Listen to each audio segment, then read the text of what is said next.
Hoje, no capítulo, na verdade, nós estamos continuando e encerrando o capítulo de número 31. E uma das coisas, irmãos, que nós devemos lembrar, uma vez que nós estamos nos despedindo de mais um capítulo, nós temos visto quanto a instrução de Deus, do quanto Deus tem instruído com relação à construção do tabernáculo. E uma das coisas que ele tem falado é que justamente essa construção ela deveria ser conforme sua revelação. Posteriormente, nós vimos como o Senhor instrui aqueles que iriam oficiar no sagrado ministério do sacerdócio. Então vimos Deus pontuar que eles deveriam ser sacerdotes santos, purificados, lavados e ungidos pelo próprio Senhor para o serviço. E vimos que Deus destaca que somente esses homens oficiais, designados, chamados, eles deveriam de fato lidar com as coisas santas, ou seja, oficiar na casa de Deus.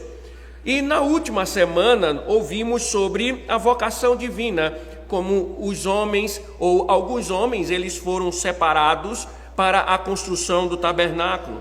Vimos que eles não foram escolhidos ao acaso, mas eles foram chamados, cheios do Espírito de Deus, dotados de sabedoria, inteligência e habilidade para realizar essa obra tão santa. Todavia, irmãos, ainda que o Senhor ordenasse, vocacionasse, capacitasse os artistas para a construção, o Senhor agora vai instruí-los que eles estão proibidos de oficiar, ou seja, melhor dizendo, trabalhar no dia de sábado. Ou seja, nós encerramos o capítulo 31, novamente o Senhor chamando a atenção para o dia de descanso. E mais uma vez, irmãos, eu quero recordá-los que esta não é a primeira oportunidade ou a primeira vez que o Senhor ele trata do tema do sábado.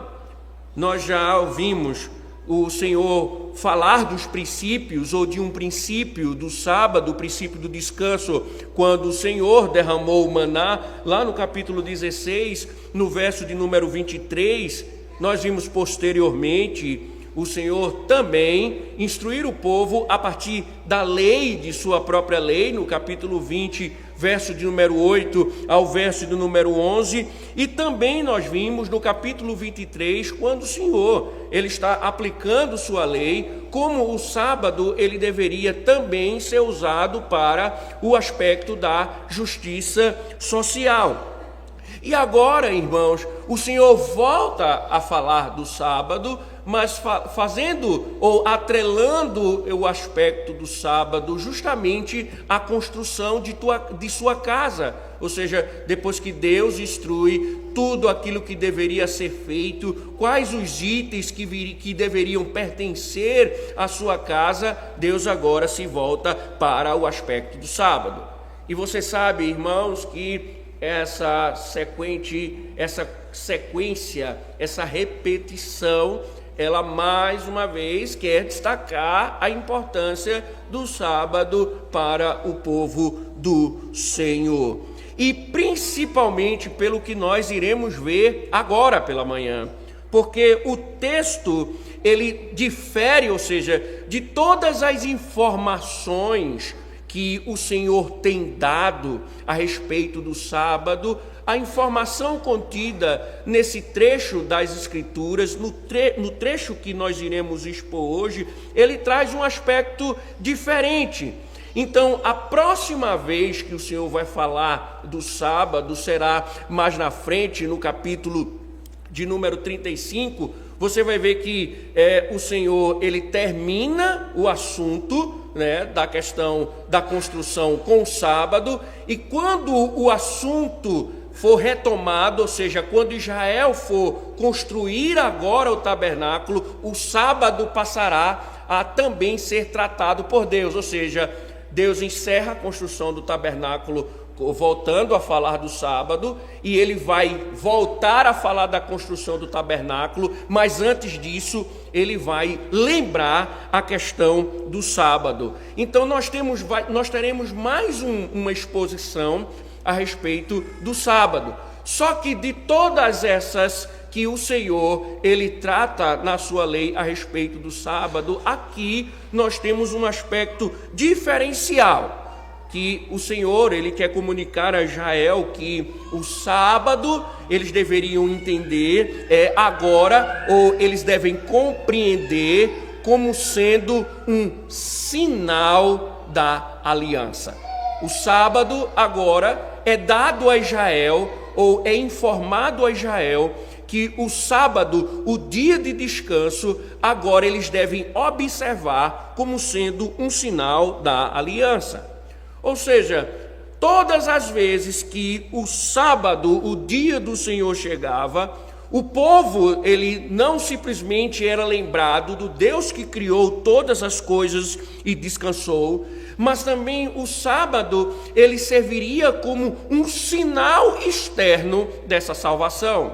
Deus, então, coloca diante de Israel o sábado como sendo um sinal pactual. E por isso, Deus diz que uma vez que este sinal é dado, ele deve ser tratado como santo, e o Senhor ordena que ele seja separado do restante da semana para a adoração, e também ele objetiva a santificação do povo. E caso, irmãos, fosse desprezado com atividades indevidas, o Senhor diz que o indivíduo deveria ser morto.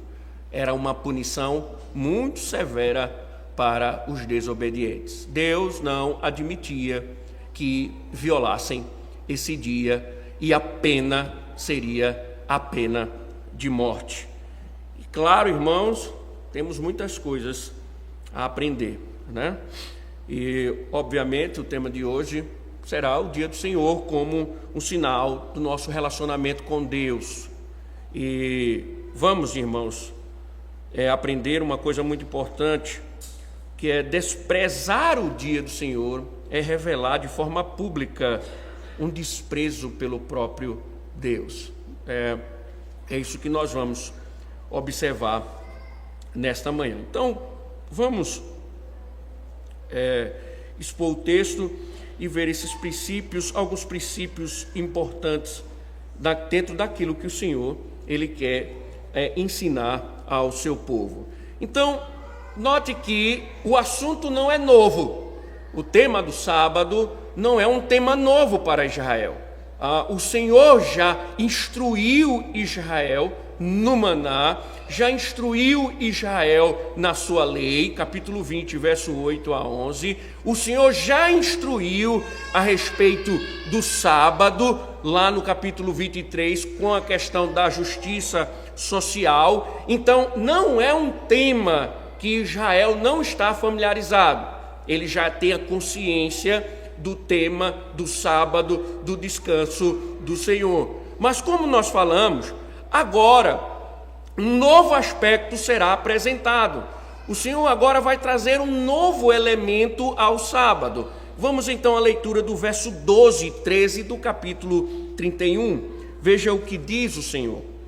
Disse mais o Senhor a Moisés: fale aos filhos de Israel e diga-lhes o seguinte: certamente vocês guardarão os meus sábados, pois é sinal entre mim e vocês de geração em geração, para que vocês saibam que eu sou o Senhor que os santifica.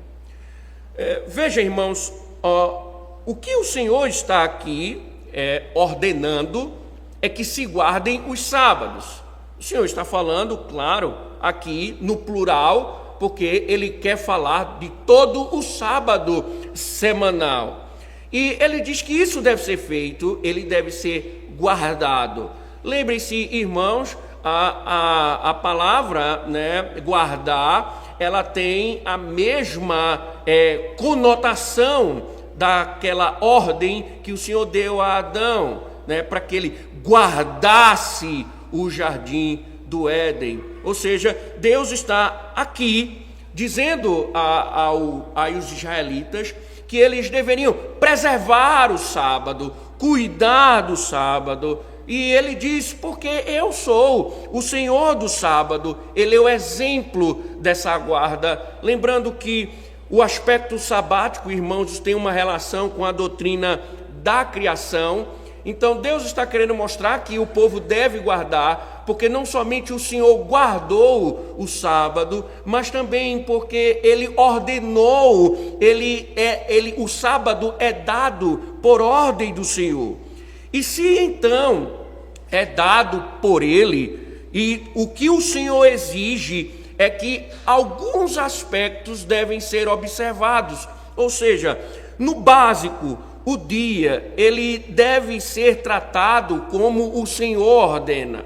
Se ele está ordenando a Israel que Israel guarde o sábado, ele também tem interesse de dizer ao seu povo que esse sábado ele deve ser guardado conforme o Senhor intenciona. E por que nós devemos entender isso? Reparem, irmãos, contextualmente, que essa ordem ela sucede ao chamado de Bezalel e também a Oliabe e o restante dos artistas de Israel. E por que isso é importante? Porque a palavra hebraica, que foi traduzida aqui como certamente, ela funciona como um advérbio restritivo.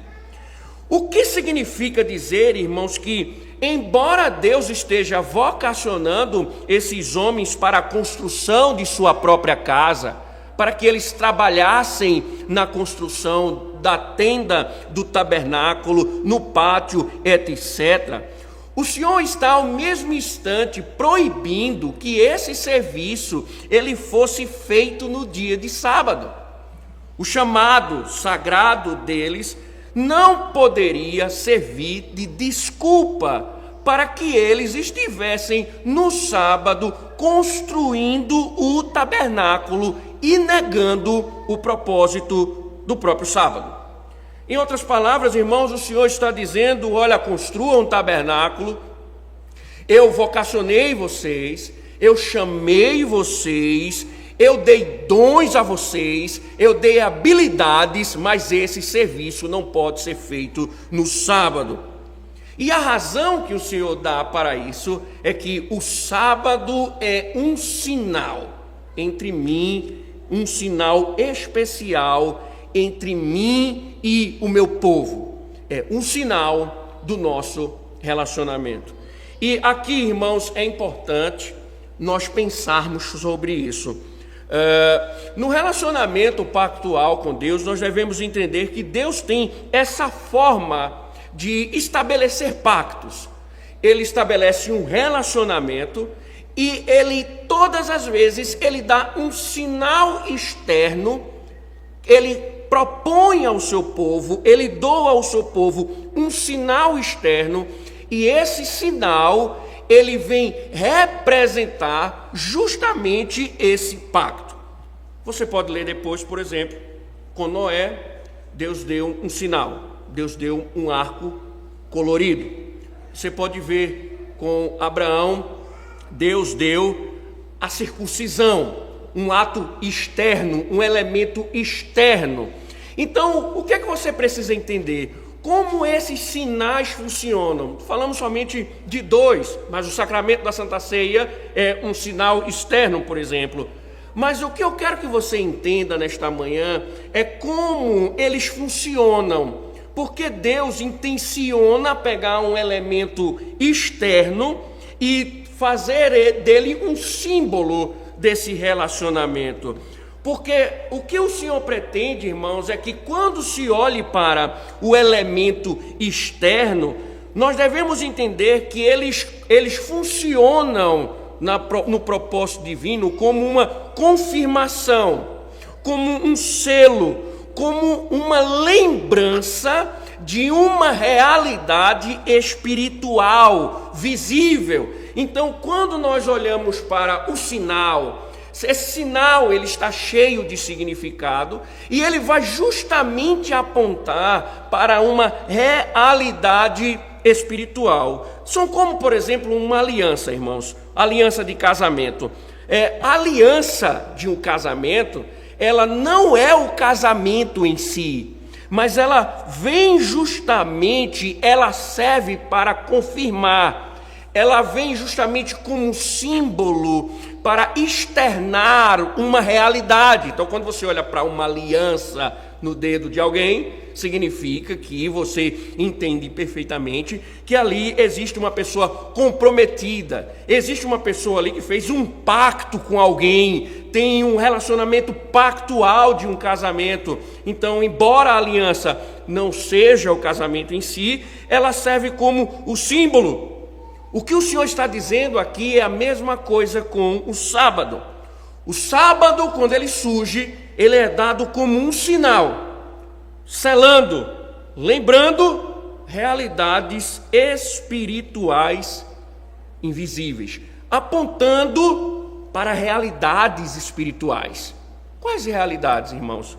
Vejam a lógica do Senhor, perfeita, né? O Senhor vem construindo, falando da construção do tabernáculo. O que ele nos ensinou? Em resumo, sobre a redenção, perdão dos pecados, santificação, justificação, purificação, vocação, unção para o serviço. Agora o que é que Deus faz? Deus dá um sinal que aponta para tudo isso. Deus dá um sinal para que aponte para a redenção. Então, o sábado, quando ele surgia, ele não somente apontava para o Deus que criou, aponta também agora para o Deus que salvou. Então, Israel, quando visse o sábado, eles deveriam lembrar que foi dado por Deus para que ele representasse a salvação do seu povo. Por isso que Deus diz, ele deve ser santificado, ele deve ser separado do uso comum, ele deve ser envolto justamente nessa perspectiva redentiva e deve ser usado nesse propósito. Então, irmãos, Deus ordena que esse seja um dia de reconhecimento, um dia de adoração, um dia de estreito relacionamento com Ele. Não somente isso, irmãos, mas como Ele mesmo diz, para que o povo o conhecesse como o Senhor quem o santifica.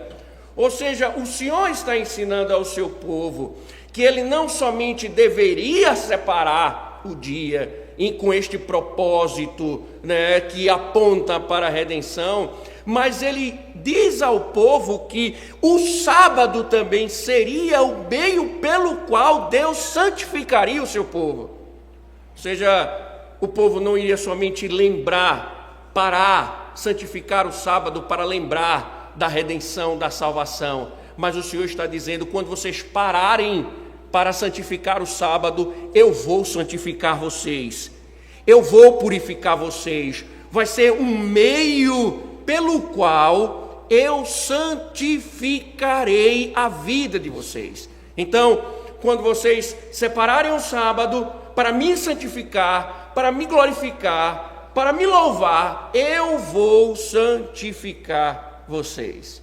É isso que o Senhor está dizendo ao povo de Israel. Este é um dia separado, é um dia em que representa a aliança, em que vocês devem se dedicar, que vocês devem santificar, e vocês fazendo assim, eu abençoarei vocês, eu de fato santificarei vocês nesse dia. E aí, claro, irmãos, toda violação exigiria ou exige uma punição, né? Sempre é assim. Violou o sinal, né, implica em juízo. Por isso, veja comigo o verso 14 e 15, né? Portanto, guardem o sábado, porque é santo para vocês. Aquele que o profanar, a palavra profanar vem justamente disso, né? Você usar algo santo indevidamente. Aí por isso que a palavra é profanar. Aquele que o profanar, usá-lo indevidamente, o morrerá.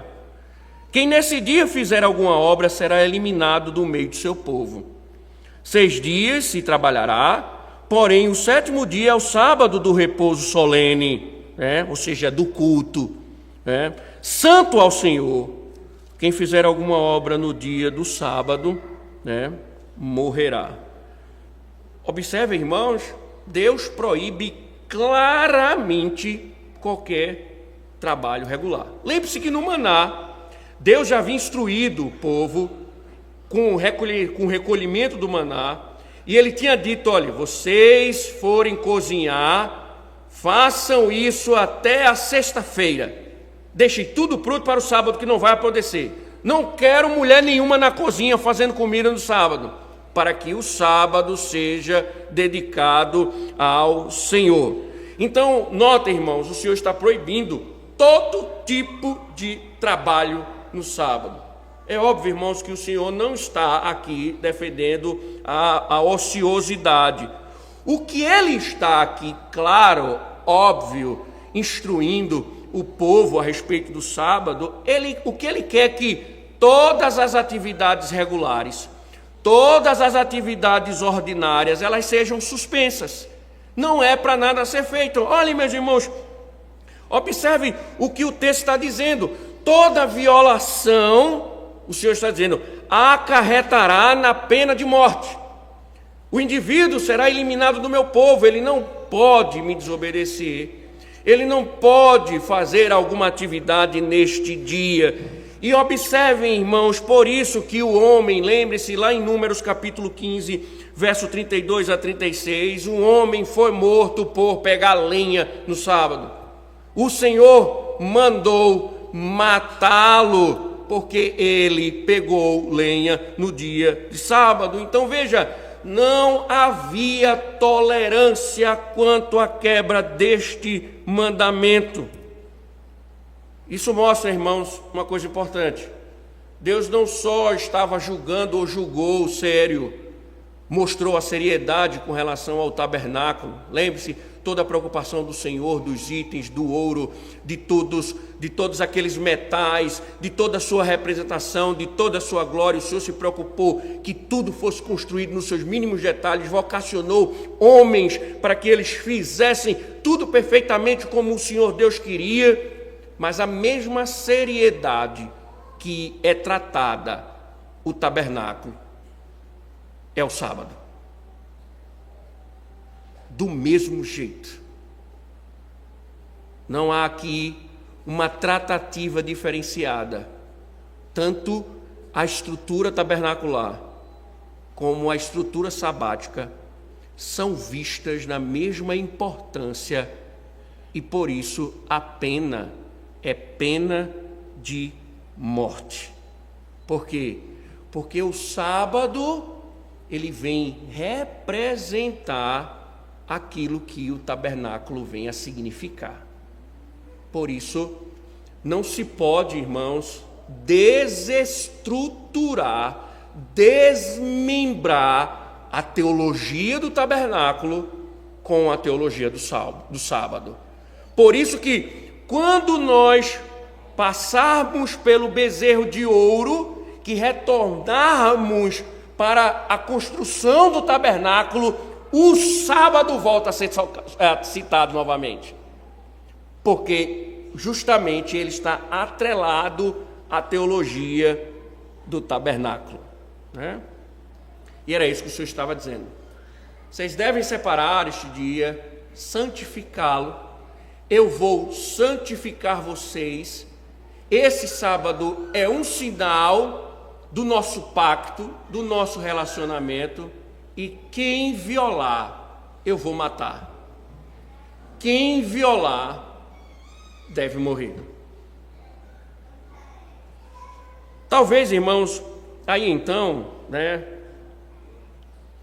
mais uma vez, se é que ainda pensa assim, alguém pode pensar, pastor, mas que bom, o sábado já se cumpriu plenamente em Cristo e foi revogado. Nós não temos mais que nos preocupar com isso, Agora, já ouvi muito isso. Todo dia é santo, pastor. Todo dia é santo, Então a gente não precisa mais se preocupar com isso, porque agora todo dia é santo. Só que, irmãos, a gente precisa, se esse argumento é válido, a gente precisa encarar duas questões textuais aqui. Primeiro, veja o verso 18, que ele diz o seguinte: quando o Senhor acabou de falar com Moisés no Monte Sinai, deu a ele as 2 tábuas do testemunho, tábuas de pedra, escritas pelo dedo de Deus. Notem, irmãos, uma informação importantíssima, que parece que cai de paraquedas no texto. Óbvio que não. O que o Senhor está dizendo aqui, notem, a lei está sendo dada em 2 tábuas, incluindo, óbvio, o 4º mandamento, incluindo, óbvio, a guarda do sábado.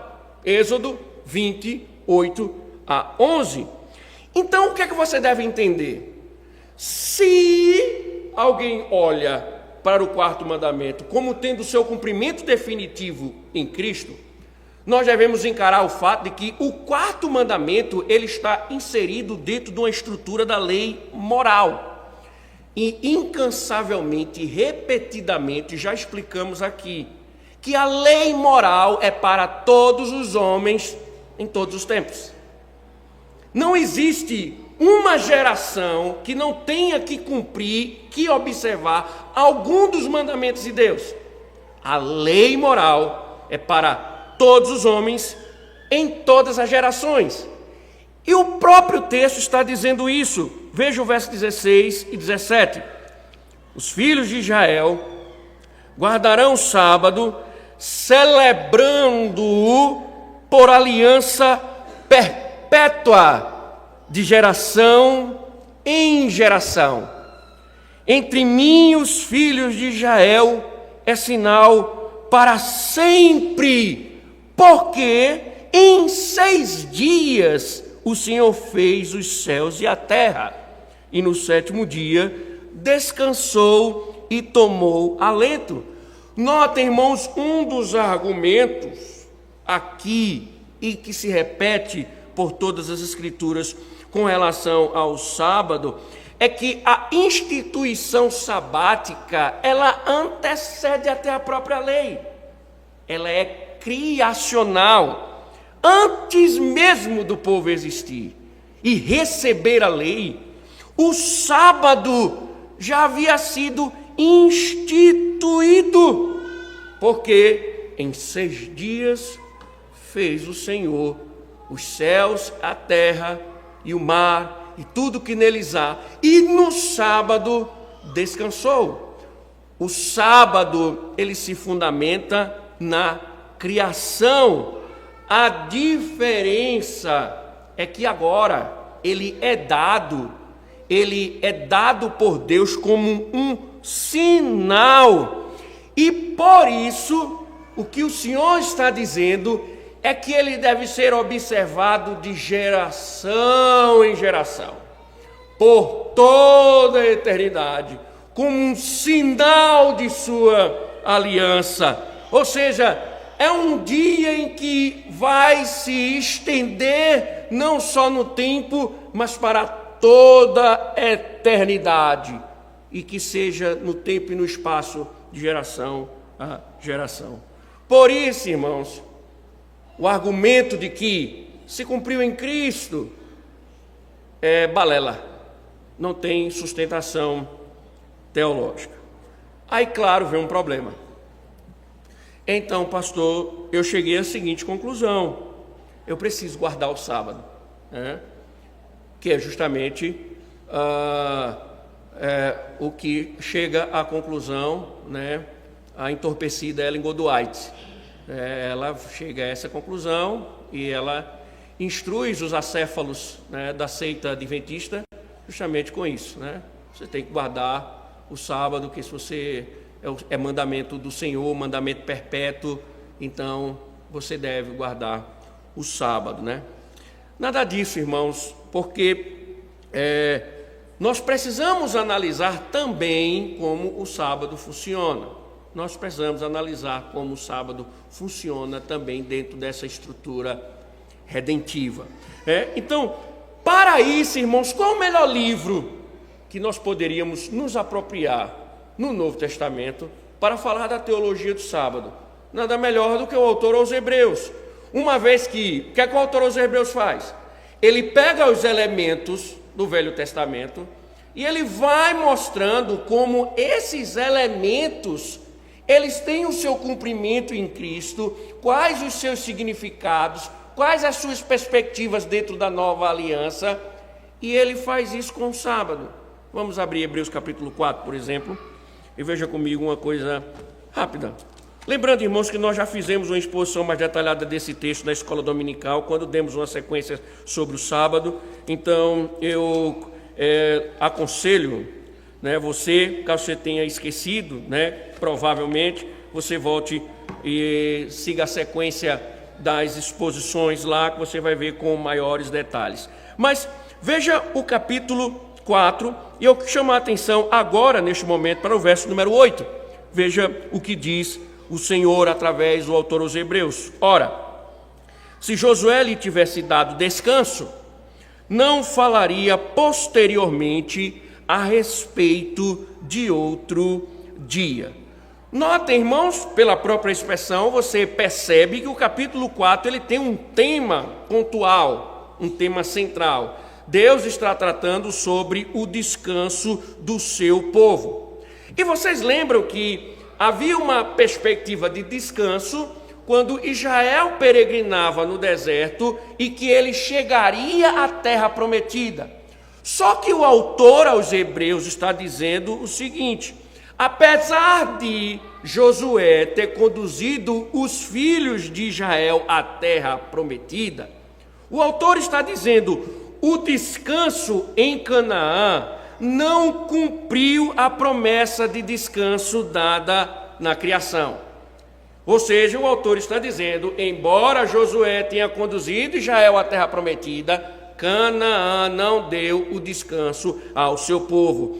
Por isso, o autor ele vai concluir o seu argumento no verso de número 9 com a seguinte exortação. Veja, portanto, resta um repouso sabático para o povo de Deus. Lembre que nós falamos aqui na aula dominical que a palavra grega traduzida aqui por descanso ou repouso é sabatismos. Essa palavra ela vem justamente, irmãos, enfatizar um descanso espiritual que não foi plenamente cumprido, conotando o seu aspecto eterno. Então veja, eles entraram na terra de Canaã, mas eles não descansaram. E aí o autor diz, portanto, resta um repouso sabático para o povo de Deus. Ou seja, resta ainda um descanso. Isso fica evidente, irmãos, da própria criação. Lembre-se, todos os dias tinham começo e fim. Lembra? Todos os dias tinham começo e fim. E o Senhor começa o primeiro dia, quando conclui, diz, terminou o primeiro dia, lá vem o segundo. Note que o sábado não tem término. O Senhor começa o dia, mas o dia não termina. É o único dia que a Escritura diz que não termina. O que interrompeu o sábado? O pecado. O pecado, ele interrompe o descanso que Deus havia dado à criação. Então, como o pecado, ele interrompe, então resta um descanso. Resta um descanso ainda para o povo. E o sábado vinha como lembrança disso. Logo, irmãos, se existe ainda um descanso, o autor aos Hebreus, ele exorta a continuar a guardar o descanso. Isto é, irmãos, se resta um repouso, existe um dia para ser guardado como lembrança. Se o povo ainda vive na expectativa de um repouso, significa que um dia ainda deve ser guardado, que trata, que aponta para esse descanso. Só que não é mais o sábado judaico, mas agora o sábado cristão. E qual seria o sábado cristão? E aí vem de fato uma relação do sábado com Cristo. porque ele aponta para Cristo como sendo o verdadeiro descanso. Só que o próprio autor aos Hebreus, ele estabelece um dia para a observância na expectativa da consumação desse descanso. Veja o verso novamente 9 e veja o verso número 10. Portanto, resta um repouso sabático para o povo de Deus. Aí veja o argumento do autor. Porque aquele que entrou no descanso de Deus, também ele mesmo descansou de suas obras, como Deus descansou das suas. Notem, irmãos, que lemos o verso 9 e o verso 10 ele vem justamente explicar o versículo de número 9. Resta um repouso, um sábado, ou um sabatismo, um descanso, só que o autor diz, porque aquele que entrou no descanso de Deus, também ele mesmo descansou de suas obras, como Deus das suas. Nota, irmãos, o paralelo que o autor está fazendo entre a criação e a redenção. O que é que o autor está dizendo em outras palavras? Deus descansou no 7º dia, quando criou todas as coisas. Primeiro dia, segundo dia, terceiro, quarto, quinto, sexto, no 7º ele descansou.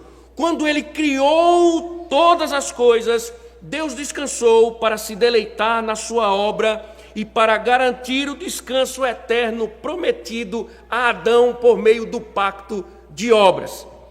Quando Adão viola o pacto, o que é que acontece? Deus renova a promessa de um descanso eterno por meio de um redentor. Por isso que Cristo, ele vai tratar do sábado, vinde a mim, todos vós que estáis cansados e sobrecarregados, que vocês encontrarão em mim descanso. Eu sou o Senhor do sábado. Só que, irmãos, entendam uma coisa, o sábado, ele prefigurava esse descanso em Cristo no 7º dia. Deus, então, o que faz através do seu Filho? Quando o seu Filho vem, ele recria. Ele vai fazer a obra da redenção. E o primeiro dia, com a sua ressurreição, ele dá testemunho de que a recriação foi encerrada. Que tudo o que ele deveria ter feito, ele fez. E agora, o domingo, quando ele ressurge para entrar no gozo, na glória, dizendo, não resta mais nada a fazer. Por isso que Jesus dá o brado, está consumado. Tudo que deveria ter feito foi feito. Eu recriei, as coisas foram feitas novas, tudo foi feito novo, está consumado. A igreja então primitiva automaticamente entendeu, e o autor aos Hebreus está querendo dizer isso, é que agora o sábado não é mais o elemento que aponta para o descanso, mas agora o domingo. Deus criou o primeiro, segundo, terceiro, quarto, quinto, sexto, 7º dia descansou. Cristo fez a sua obra de recriação, de redenção, e no primeiro dia ele descansou. Ele mostrou que sua obra estava consumada. A igreja entendeu isso, viu isso como uma nova mensagem. Então era no primeiro dia da semana que os cristãos se reuniam com o fim de partir o pão, Atos 27. E também Paulo escreve aos Coríntios e diz que é no primeiro dia da semana que deveriam se recolher as ofertas. Só que lá em Apocalipse capítulo 1, verso 10, esse dia não é mais chamado de sábado, mas é chamado de dia do Senhor, o domingo, para mostrar agora o significado, aquilo que o domingo representava. Então, ou seja, irmãos, o mandamento ele permanece. O que muda é somente o sábado para o domingo. E quem mudou? O Senhor, o próprio Cristo. Afinal, ele é o autor dos 10 mandamentos. Ele é o autor da lei. Então, o que é que você deve entender? Mudou o dia, mas não mudou os princípios. Mudou o dia, mas não mudou os princípios. Então, vamos lá. Se os princípios, eles, óbvio, eles estão atrelados à ordenança do Senhor da guarda do seu dia. Então a gente precisa pensar, né? Eu preciso manter o dia do Senhor santo todo dia? Claro, né? E fomos advertidos a não darmos razões para violá-lo, porque o Senhor sabe, irmãos, que nós somos tendenciosos e às vezes com razões até aparentemente piedosas. Descumprir a lei de Deus, por exemplo, para cumprir outro mandamento. É como alguém que diz: honrarei meu pai e minha mãe no domingo, afinal de contas Deus ordena honrá-los, né? Ou quem sabe Deus ordena ser submissa ao meu marido, né? Por isso no domingo eu me dedicarei a ele. Deus rejeita tal piedade, né? Por quê? Porque quem viola qualquer um dos mandamentos para cumprir outro mandamento, viola a lei de Deus. Isso é uma falsa piedade. E nós vimos aqui, irmãos, Deus não tem acordo com relação a isso. Nem mesmo, veja, Bezalel e Eliabe poderiam ter dito: mas eu fui chamado por Deus para servir. E é verdade, eles foram vocacionados por Deus, eles receberam talentos para isso, para servir a casa de Deus. Eles eram artistas, eles eram marceneiros, pintores, costureiros, a serviço de quem? A serviço de Deus, para a sua casa. Mas Deus diz: parem no sábado, você tem que parar. Parem no sábado, você não pode fazer nada. Parem, não façam nada. Pode deixar a linha encostada, pode deixar a agulha, pode deixar o martelo, pode deixar tudo encostado. Não quero que vocês trabalhem nesse dia. Isso significa, irmãos, que a nossa vocação não justifica a nossa violação. Se o nosso trabalho não é essencial, e aí vocês já foram instruídos quanto a isso, existem coisas que funcionam para o bem da sociedade, e um médico, um farmacêutico, um enfermeiro e etc. Mas se o seu trabalho não é essencial, se você faz ele no domingo, você viola o dia do Senhor. O dia de domingo não é o dia de consertar bomba, né? Não é o dia de construir prédios, né? Não é um dia de rebocar parede. No dia do Senhor não é dia de ajeitar cabelo, de ajeitar unha. Não, no dia do Senhor é reservado para Ele. O Senhor diz: não faça nada. Poderia ter aberto uma exceção, não é não? Eu ordenei vocês, né? Tem um pastor presbiteriano aí famoso, né, na internet. Eu me lembro que ele botou um vídeo um dia desse na internet, construindo um novo tabernáculo, e aqui não para, é de domingo a domingo. E os caras lá, pá, nas paredes, derrubando, do tal, um pastor presbiteriano. Deus diz: não, é um dia santo, é um dia reservado, é um dia para adoração, é um dia para você se dedicar ao Senhor. Então, fique certo, meu irmão, minha irmã, apesar de Deus ter lhe dado o dom, você é professora, você pode ser o que for, advogada, pode ser o que for, Deus diz: esse talento você vai guardá-lo para durante a semana, porque no dia do Senhor você vai estar dedicada a mim, dedicado a mim. Não use sua vocação como desculpa para violar o sábado. Não use desculpa para violar o dia do Senhor. Honrar a Deus, irmãos, com a nossa vocação não nos permite violar o mandamento de Deus. E países, irmãos, inclusive, é história, não estou inventando nada, formados por protestantes, até os trabalhos essenciais tinham escala. Até os trabalhos essenciais tinham escala. Se o enfermeiro trabalhasse no domingo, no outro ele não trabalhava. E às vezes não trabalhava nem o domingo todo, trabalhava só o domingo de manhã, para que a noite estivesse na igreja.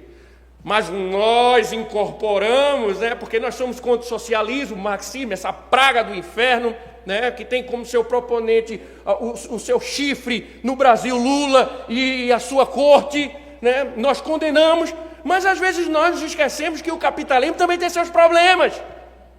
E um dos seus problemas é justamente esse, o consumismo. A gente gosta muito do dinheiro, então quanto mais emprego, melhor. E aí a gente não se preocupa que muitas vezes a gente acorda no domingo para trabalhar e estamos debaixo justamente da desobediência divina, não é? E claro, irmãos, da mesma forma, o dia do Senhor, ele é visto, eu quero pontuar aqui, que do mesmo jeito que o Senhor abençoava o seu povo na guarda do sábado, ele abençoa também o seu povo hoje com a guarda do seu dia, e as bênçãos ainda estão disponíveis. Lembre-se, irmãos, quando diz o texto que ele descansou e tomou alento, significa que ele recupera o fôlego. Não que Deus estivesse cansado, mas isso vem nos ensinar, irmãos, que o próprio Deus parou para tomar fôlego. O dia do Senhor, meus irmãos, ele serve como um machado para cortar as raízes que começaram a brotar durante a semana e começaram a querer se fincar no mundo. É um dia onde nós paramos, é um dia onde o Senhor refresca a nossa alma, onde o Senhor cuida da nossa alma, é um dia em que o banquete ele é servido, e mesmo que sua devocional esteja em dia, Deus promete algo especial neste dia. Deus promete algo especial no dia do Senhor, no dia dele. É como uma feira, irmãos, lembra você vai em qualquer feira, você vai em qualquer lugar no mercado, você encontra uma tomate, você encontra uma cebola, mas você sabe que as melhores frutas, as melhores verduras, você vai encontrar na feira, no dia da feira. Então, ainda que a sua devocional esteja em dia, os melhores frutos Deus vai lhe dar no domingo. As melhores frutas serão colocadas no domingo. As mais suculentas estarão no domingo. E Deus promete fazer isso com o seu povo, porque por isso, na verdade, os puritanos chamavam de o dia da feira da alma. E aqui, irmãos, vale lembrar que esse é o ponto que me adoece. Não é a fala de um dia, tá? Não é de uma manhã. Está falando de um dia. Lembre-se, dia do Senhor, 24 horas. Não é metade de um dia, é um dia inteiro. Não é questão de horário, não é questão de momento, mas é um dia inteiro. Então, como nós vimos, quando a Bíblia ordena 2 cultos, ele não está dizendo, minha irmã, você tem um direito. Escolha, venha de manhã ou venha de noite. Decida qual horário que você quer. Você quer vir de manhã ou quer vir à noite? Escolha. Deus não está dando direito. O que Deus está ensinando é um padrão, que o dia começa e termina com adoração. Porque é o dia todo. É todo momento. Tudo deve ser voltado para esse aspecto de adoração.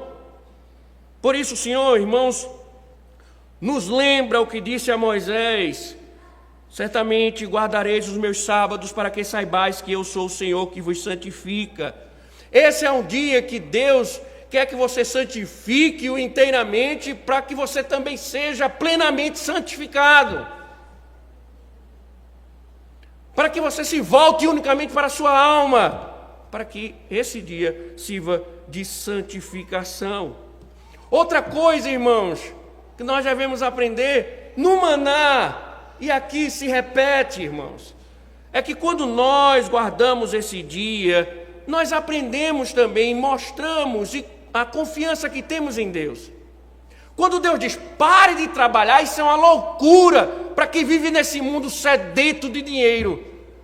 Para quem vive sedento por pagar as dívidas e vê o dinheiro sobrando. Para quem gosta dos prazeres, aí você chega num mundo capitalista, avarento, onde você trabalha, porque se eu não trabalhar eu não tenho sustento. Eu não pago as contas, eu não faço isso e não faço aquilo. Aí Deus diz, para! E reconhece que sou eu que te sustento. Para, que o comer só chega na tua mesa porque eu mando. Para, porque o salário só é pago porque eu que pago. Para com isso, dessa loucura. O sustento vem de mim. Por isso que Jesus disse, Pai nosso que estás nos céus, santificado seja o vosso nome, venha a nós, vosso reino, seja feita a tua vontade, assim na terra como no céu. O pão nosso de cada dia nos dá hoje. Até a oração reconhece que Deus é quem sustenta. Não é interessante isso, né? E às vezes a gente trabalha feito um louco, porque a gente é avarento.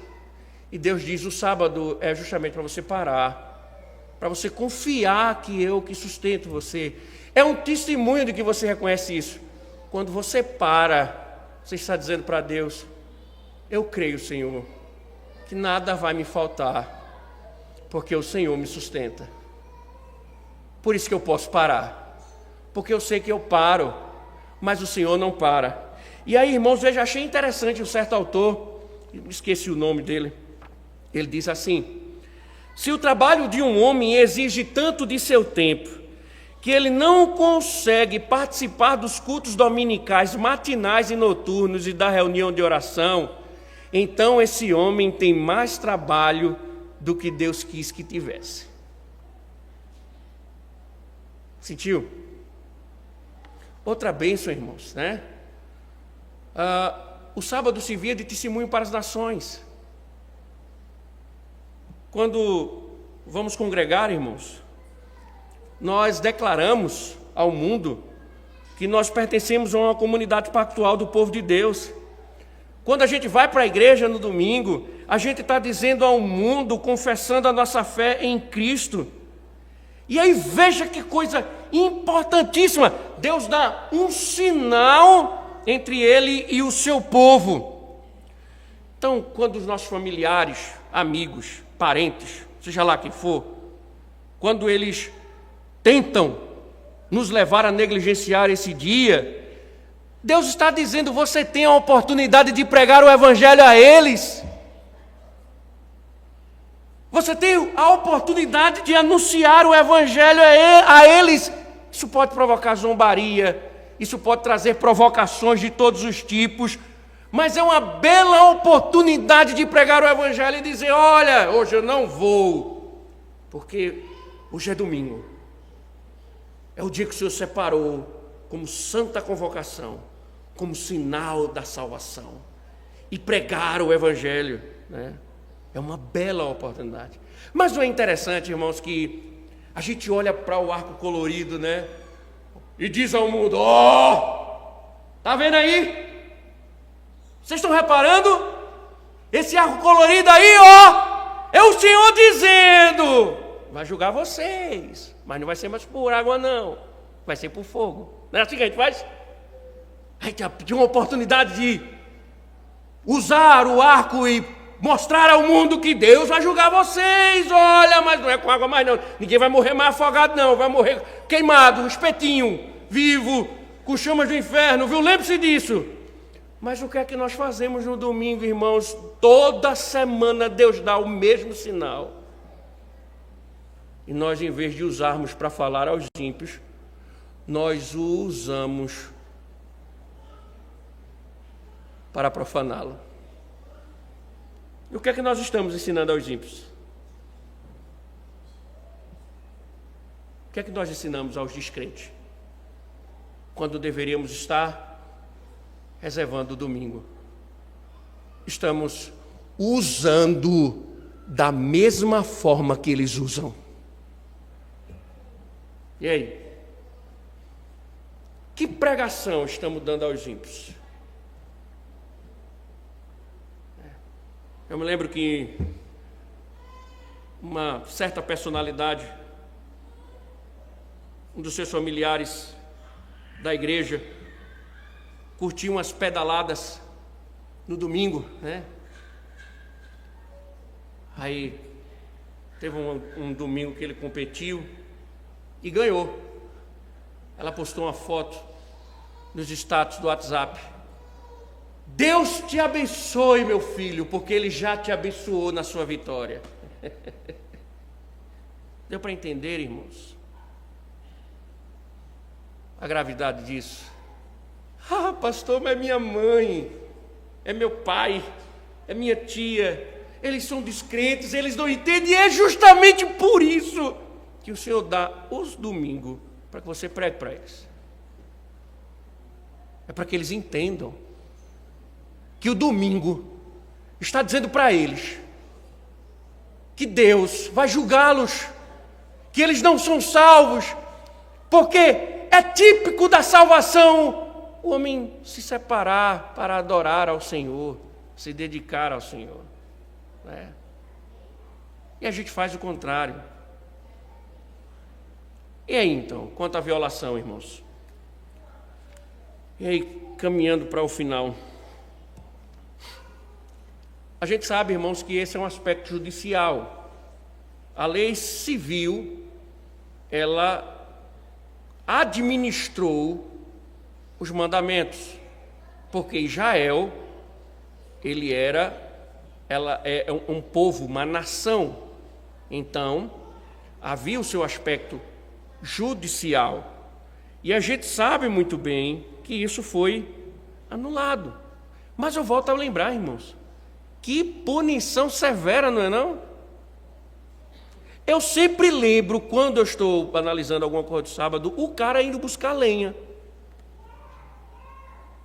Eu sempre penso, sabe por quê? Porque uma vez, não me lembro, mas uma vez aconteceu, você acordar de 7 horas da manhã, né? Geralmente eu acordo primeiro lá em casa, 5, mas vamos botar às 7 horas da manhã. Você vai e liga o gás, né? 7 horas da manhã, pá, para esquentar água, você fazer aquele café com os 5 colheres de, que eu gosto de café forte, 5 colheres de pó, abarrotando, você quase não vê a água, vê só pó molhado. Quando 10 minutos você vai pegar na chaleira, a chaleira fria, acabou o gás. Vai ficar sem gás? Vai, mulheres? Não, né? Comida na geladeira, tudo numa vasilhinha, né? Guardada, e por aí você... E agora? Ninguém vai comer gelado. Eu não como. Meu irmão, ele tem essa mania. De onde ele vem, eu acredito que alguns aqui assim também. Ele tira, bota, pedrado, ele quebra com a colher e come. Eu ia morrer de fome se dependesse disso. Eu gosto de comida quente, muito quente.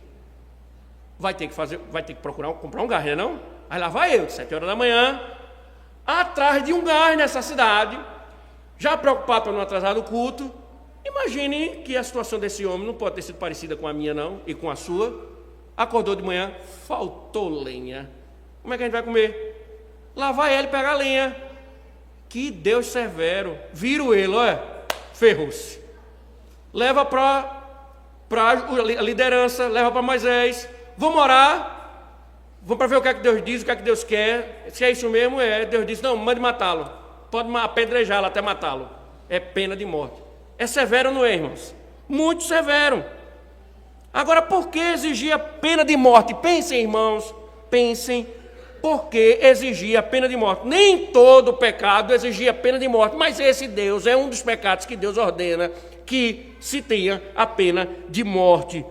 Por que, irmãos? Lembre-se, o propósito do mandamento era proteger e preservar, irmãos, o relacionamento de Deus com o seu povo.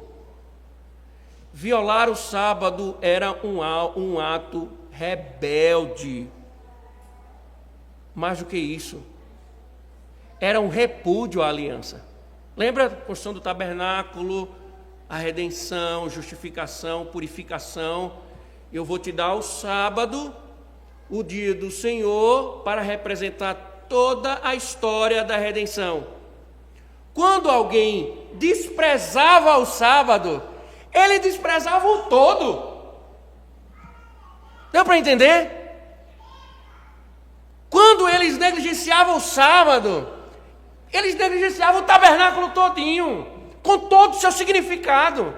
Eles rejeitavam tudo, lembre-se, não tem como desmembrar. Então, quando eles violavam o sábado, era um repúdio à aliança. Era cuspir na aliança. Era rejeitar a aliança. Era o mesmo que dizer assim, Deus, o Senhor não é tão importante assim. A salvação não é tão importante para mim, não. Nem o Senhor é tão importante, nem a sua salvação. Era uma rejeição do todo. Não era como, irmãos, violou o sábado e tem uma apreciação pelo tabernáculo, entendeu? Não tinha como ser um violador do sábado e ser um devoto do tabernáculo. As coisas estavam atreladas, descumpria o sábado, cuspia no tabernáculo. Por isso que era uma profanação, irmãos.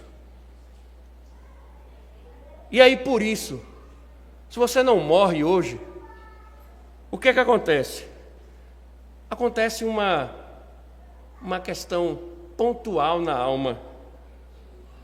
Quem despreza o dia do Senhor, irmãos, ele vai morrendo. Ele vai morrendo.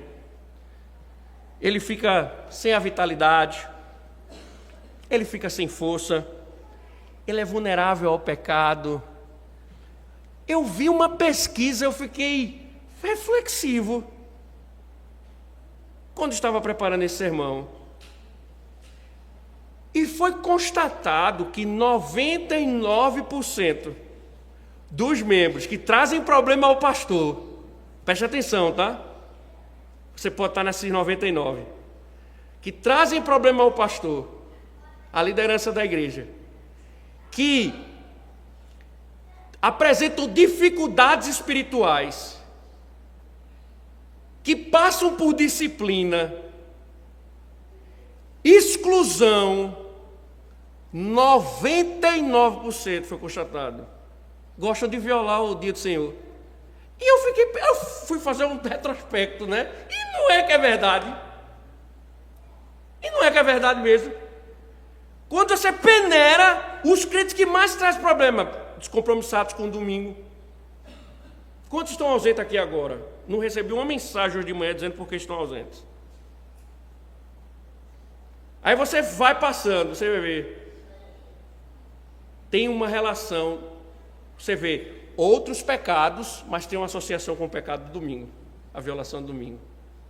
E eu disse, é impressionante, pior que é. Por que, irmãos? Porque você não come, você se desnutre, óbvio. Você fica fraco. É natural que você vá para o pecado. E o pior, irmãos, estão debaixo da ira de Deus. Quem viola o domingo está debaixo da ira de Deus. Então eu quero encerrar, ainda com o autor aos Hebreus, vai lá para o capítulo número 10. Leia comigo o verso 25 a 31.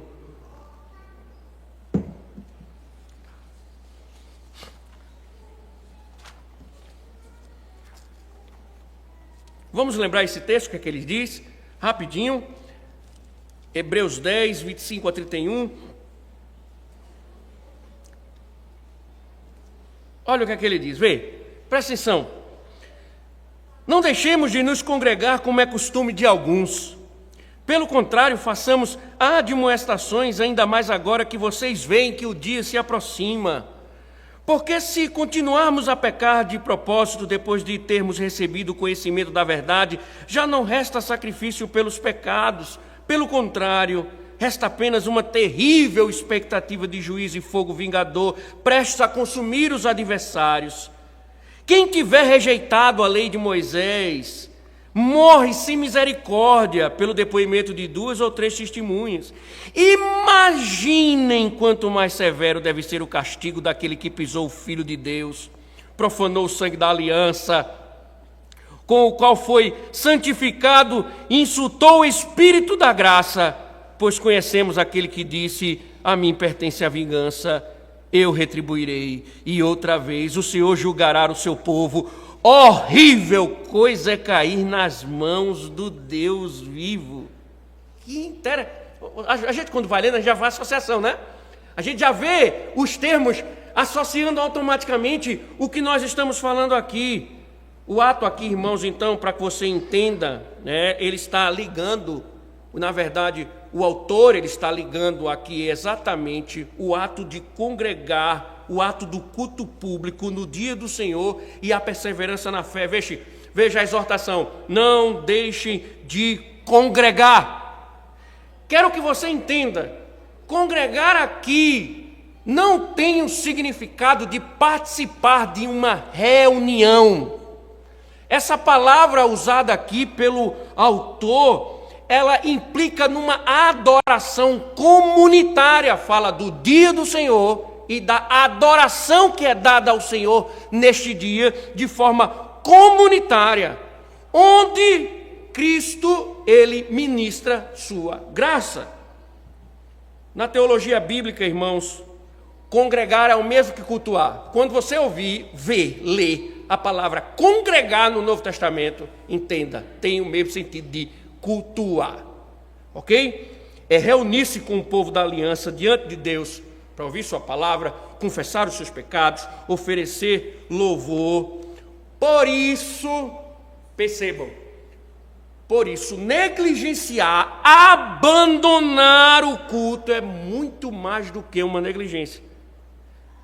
A gente falta o culto, diz assim, não deu, eu faltei o culto, domingo eu não fui para a igreja. A gente geralmente usa esses termos. Para o autor aos Hebreus isso é uma apostasia, isso é uma atitude apóstata. Como assim, pastor? É desprezar o Senhor. Não é simplesmente eu não fui à igreja porque eu fiquei com minha mãe. Eu não fui à igreja porque eu fui trabalhar. Eu não fui à igreja porque eu fui cuidar de amor. Eu não fui à igreja porque eu fiquei com meus filhos hoje. Hoje é o dia de me dedicar aos meus filhos. O autor dos Hebreus diz que isso é uma apostasia, é um abandono da fé. Que coisa, né, irmãos? Por isso que o autor está dizendo, olha, se exortem. Deu para entender?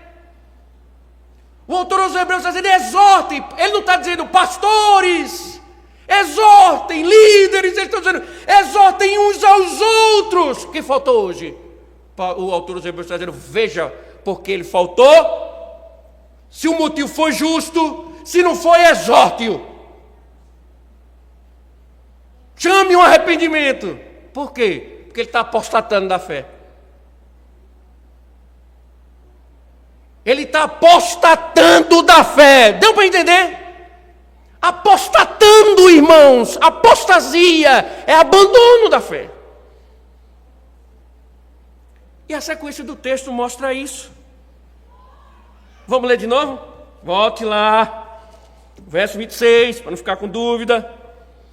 Porque se continuarmos a pecar de propósito, depois de termos recebido o conhecimento da verdade, já não resta sacrifício pelos pecados.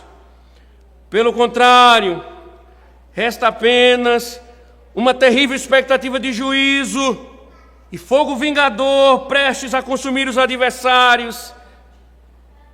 Quem tiver rejeitado a lei de Moisés morre sem misericórdia pelo depoimento de 2 ou 3 testemunhas. Agora veja, imaginem, olha o argumento do autor. Veja, o cara violava a lei de Moisés, morria. Aí ele diz, imaginem quanto mais severo deve ser o castigo daquele que pisou o Filho de Deus. Profanou o sangue da aliança com o qual foi santificado e insultou o Espírito da graça. Deixa eu, em outras palavras, quem não congrega, sabe o que o autor está dizendo? Ele pisou o Filho de Deus, ele profanou o sangue da aliança na qual foi santificado e insultou o Espírito da graça. Aí ele está dizendo, o que é que deve acontecer com esse cara? O que é que deve acontecer com ele? O que é que deve acontecer com ele? E o pior, lá atrás ele disse, peca deliberadamente. Por que essa associação, irmãos? Israel sabia já do sábado. Ele já havia sido instruído quanto o sábado. O que Deus está dizendo a Israel agora é que o sábado é o sinal da aliança. Ou seja, irmãos, tem muita gente que viola o sábado ou o dia do Senhor, não é porque ele não foi instruído quanto a isso, não. É porque ele deliberadamente profana. Ele sabe o que deve ser feito, mas ele não faz. Não é uma coisa que ele não sabe, ele sabe, mas ele faz o contrário. E o autor está dizendo, o que resta para ele é juízo. O que resta para ele é juízo. E aí veja, A mim pertence a vingança. Por que eu diz isso? Porque quem viola o dia do Senhor é visto como um inimigo, um adversário, e Deus é um vingador. E aí ele diz, horrível coisa é cair nas mãos do Deus vivo. John Owen diz, quem rejeita a Assembleia dos Santos, ou as Assembleias dos Santos, resta apenas fogo que consome os adversários. Por isso, irmãos, o autor diz, exortem uns aos outros. Finalize, irmãos. Eu sei que muitos motivos são justos. Doenças, enfim, enfermidades. Mas a gente sabe que na maioria das vezes é puro abandono mesmo. A gente sabe que tem gente que não vem porque está praticando um esporte, está estudando para isso, estudando para aquilo, e às vezes a gente nem sabe o que está fazendo. Acho que alguns membros pensam que nós somos adivinhos, que tem uma bola de cristal em casa que a gente chega depois do meio-dia e, Senhor, mostra onde é que está o irmão. Ele está ali, obrigado, Senhor. Então está justificado, né? A gente sabe, irmãos, na maioria das vezes é rebeldia mesmo. E a gente sabe que essa rebeldia, ela é fruto de uma rebeldia contra Deus e de uma vida que já tem rejeitado o Senhor. Que já tem rejeitado o Senhor. Por isso, irmãos, sempre boto na mensagem, quem despreza o dia do Senhor, despreza o Senhor do dia. Quem despreza o dia do Senhor, despreza o Senhor do dia. E aí, irmãos, o Senhor nos chama ao arrependimento. Como nós temos tratado o sinal da aliança? Como nós temos tratado este dia? Principalmente pelo fato dele apontar para a eternidade.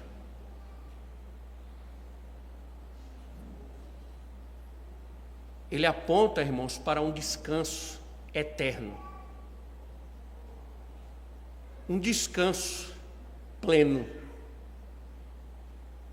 Que Cristo nos dá nesta vida e que será consumado na eternidade. E aí, irmãos, claro, como nós podemos esperar passar a eternidade com Deus se nós não temos tempo para passar um dia com Ele durante a semana? Como nós queremos passar a eternidade com Deus se Ele chama o seu povo para passar um dia com Ele, dedicado a Ele, e o povo não quer? Como é que queremos passar a eternidade com Ele se não suportamos passar um dia congregando? Por isso, irmãos, que o Senhor mandava matar. Por quê? Porque era um sinal da rebeldia, do abandono ao Senhor. Não era simplesmente pegar uma lenha, era também uma pregação de abandonar o Senhor. Era um abandono deliberado ao Senhor. Se você quer tanto a salvação, finalizo, Deus te deu um sinal, o domingo. Se você não quer o domingo, não espere a salvação. Porque quem abandona o dia do Senhor, abandona também a salvação dele. Amém. Ó Deus, obrigado, Senhor, pelo teu sustento, pela tua voz, pelas tuas palavras que nos cercam. E nós, ó Deus, te agradecemos e te louvamos, Senhor, por nos instruir a partir da verdade para a glória do teu santo nome. E edifica o teu povo, Senhor, com estas verdades, em nome de Cristo.